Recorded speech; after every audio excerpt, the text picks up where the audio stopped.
Copyright disclaimer under Section 107 of the Copyright Act 1976. Allowance is made for fair use for purposes such as criticism, comment, news reporting, scholarship, and research. Fair use is a use permitted by copyright statute that might otherwise be infringing. Nonprofit, educational, or personal use tips the balance in favor of fair use.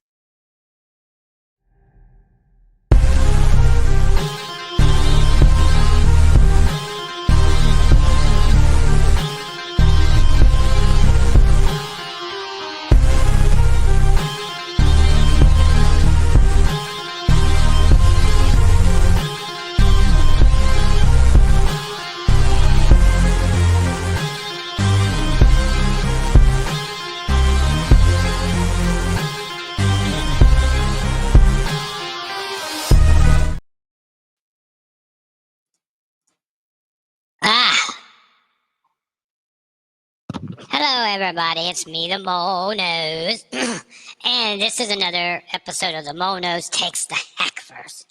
On this episode, we will be reviewing Anthony, Cumia, and Bubba the Love Sponge. This clip, of course, is brought to you by Stalin19. There we go. Thank you, Stalin. Let's start this shit.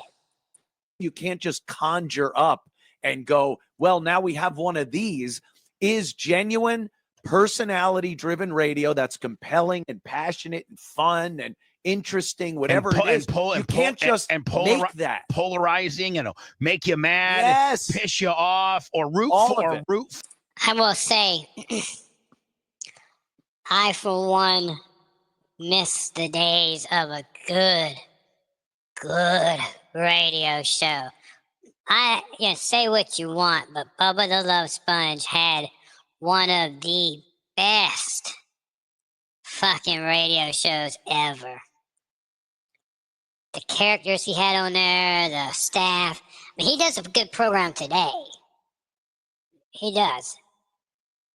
Really, really encourage everyone to check him out in the morning. It's the Bubba Army, usually on YouTube. I think he's on Rumble and Twitch as well. Good shit. It's a good show. If you want to, listen. He's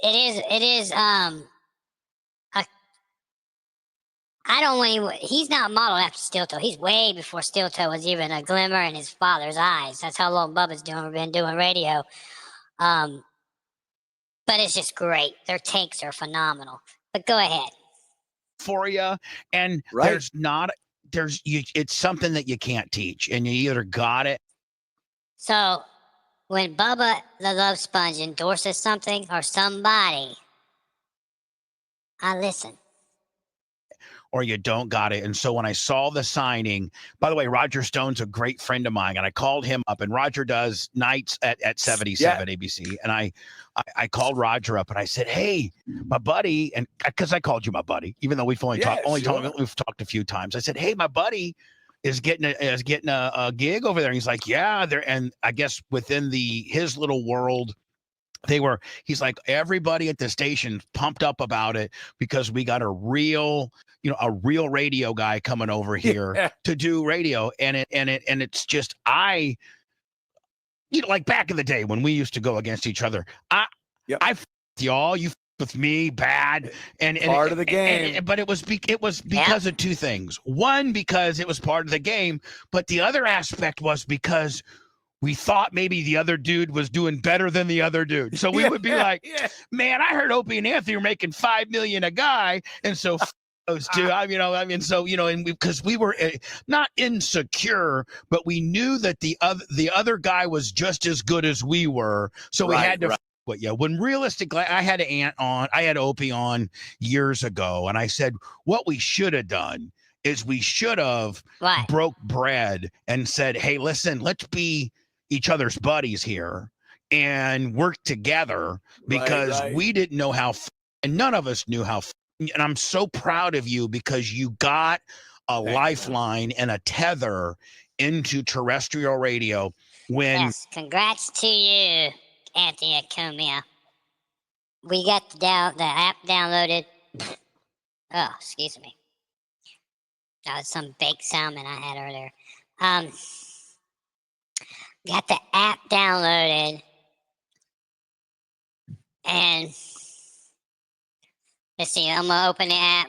It's right now. It's showing that Mark Levin is on. It's good. Mark Levin is good if you share the political views.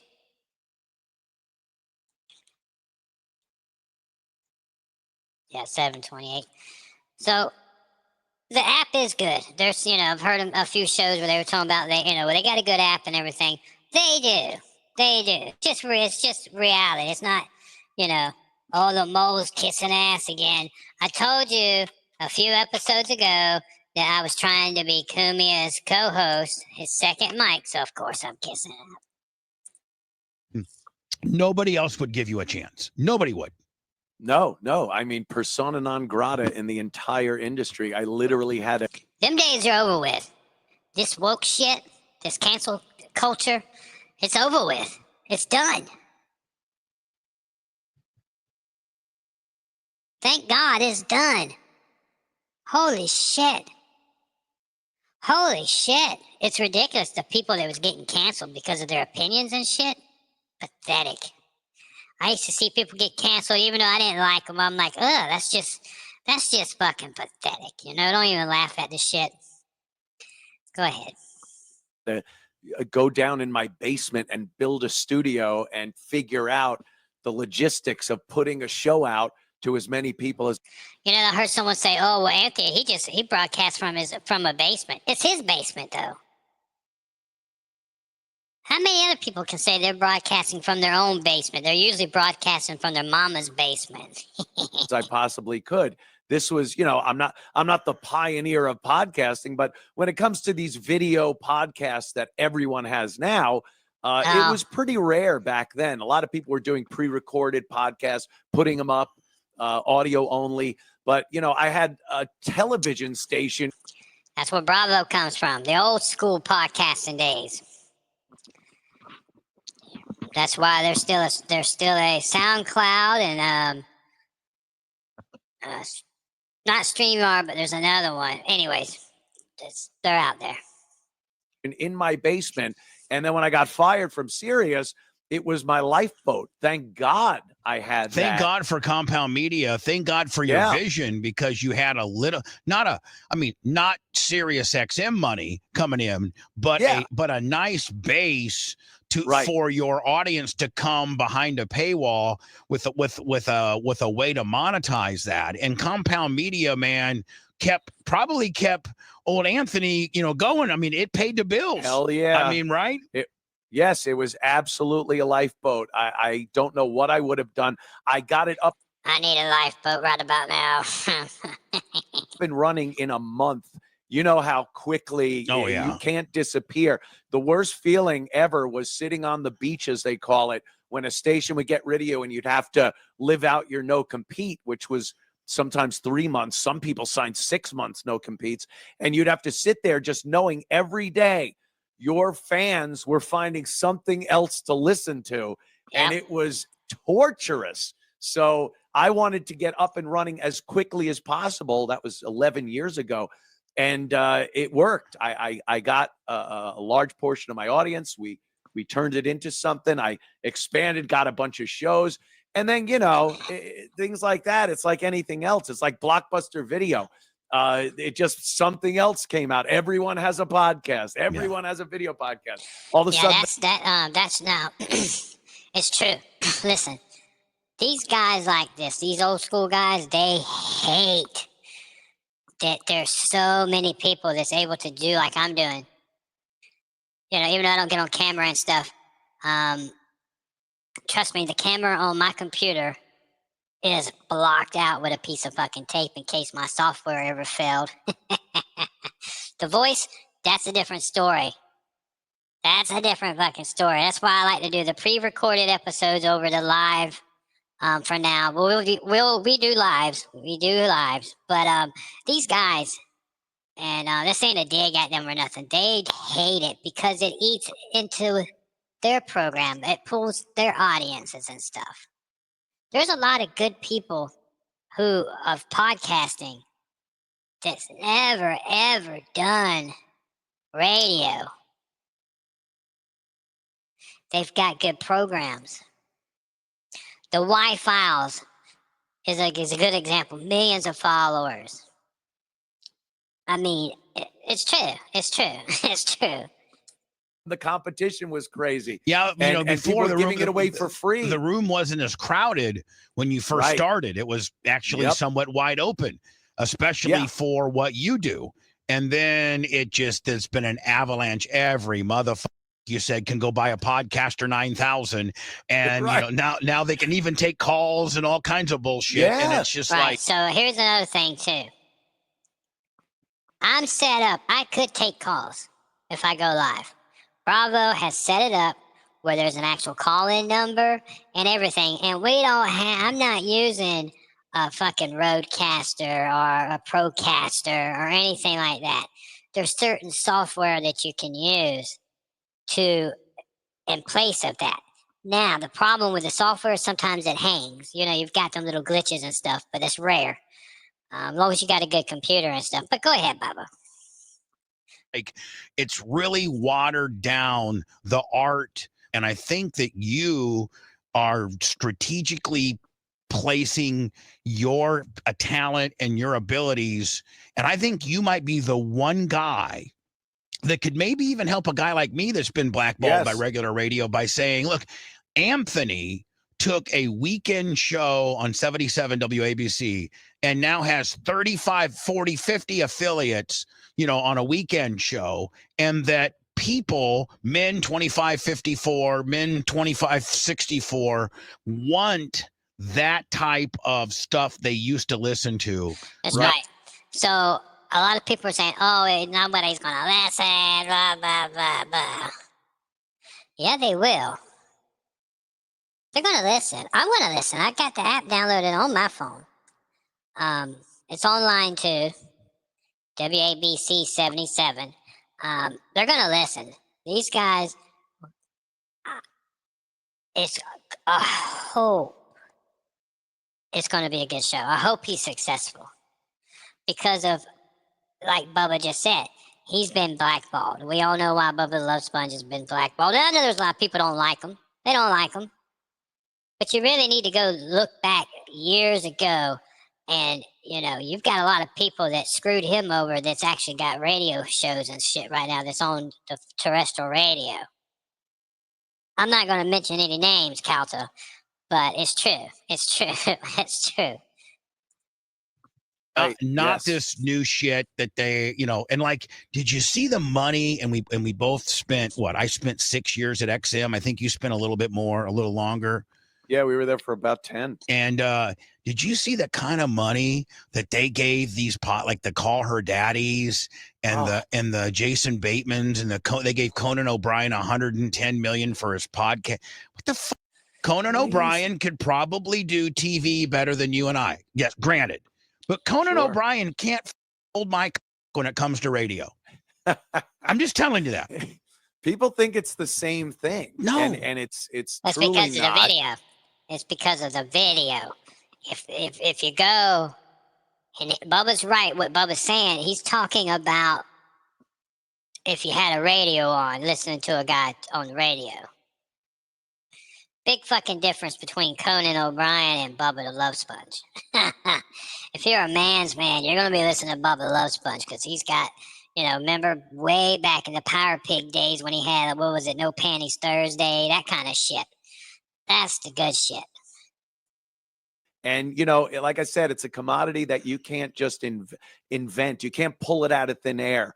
If I, and God willing, if I get the results that they want me to get at WABC. Oh, you will. Yeah, all that falls into place.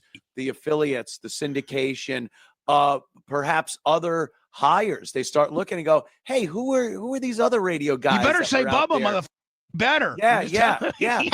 and all of a sudden being canceled, previously canceled, doesn't matter anymore. No. Hey, we're making money with this guy. This guy's getting cancel culture's over with.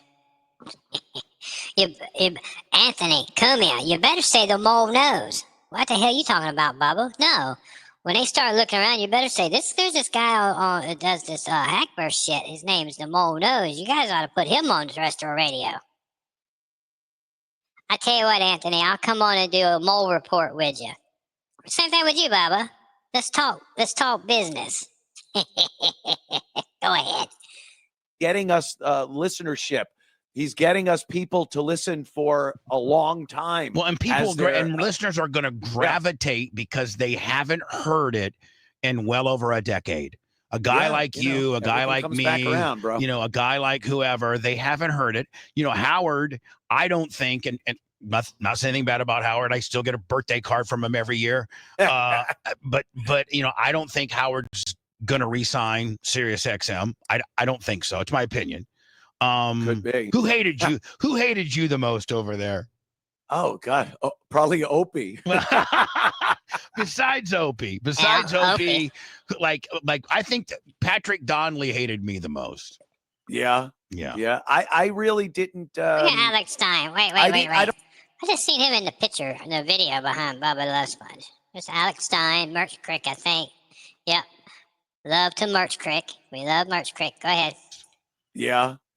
I really didn't. I don't think I was around them enough for them to hate me or me to hate them. I didn't go to a lot of meetings with them. Opie was the guy that would go to lunch with management and stuff. And I'm like, the less I talk to management, the better. I don't want to hear what we shouldn't be doing or what they're cutting or the thing we should be doing. Not from them. I would go in every day, fire up the mic, and just be me and do the show. I didn't want to hear about the business end of it from, people that were not funny. Well, and people that didn't know what we were doing.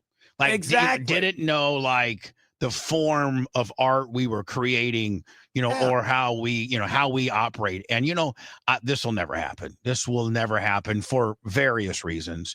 But this would be the only thing that would save them post Howard.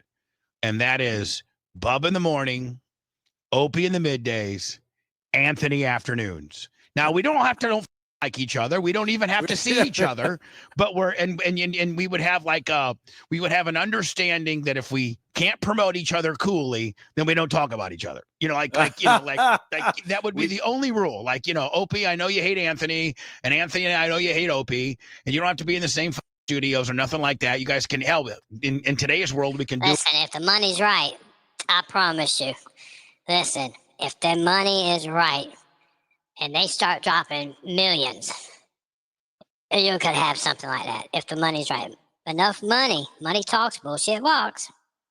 Do them remotely, but tell me that channel wouldn't kill. Of course it would. It would be huge. I'd subscribe.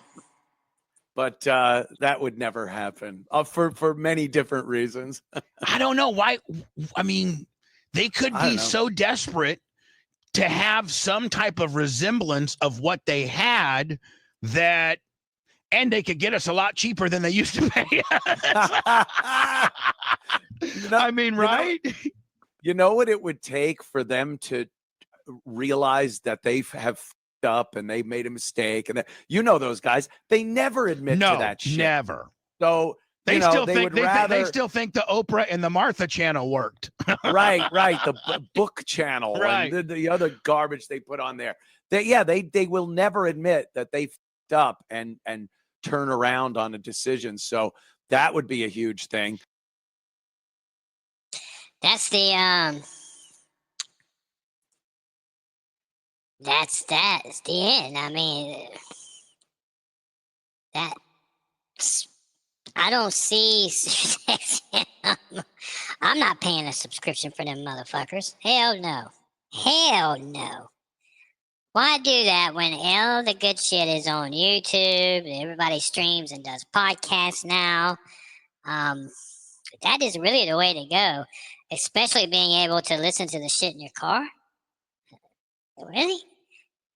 I mean, you just Bluetooth the shit through your car. And if you got YouTube Premium, you just let the shit play.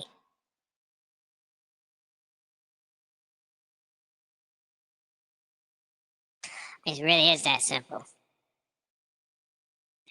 Anyways, to me, my opinion, SiriusXM, done, over with. It's just like public access TV. We hope you do well, Anthony. We really do. We're rooting for you, and we would love to have Bubba the Love Sponge back on terrestrial radio as well. I'm the Monos, and this has been another episode of the Monos Takes the Hackverse. Hit my fucking music.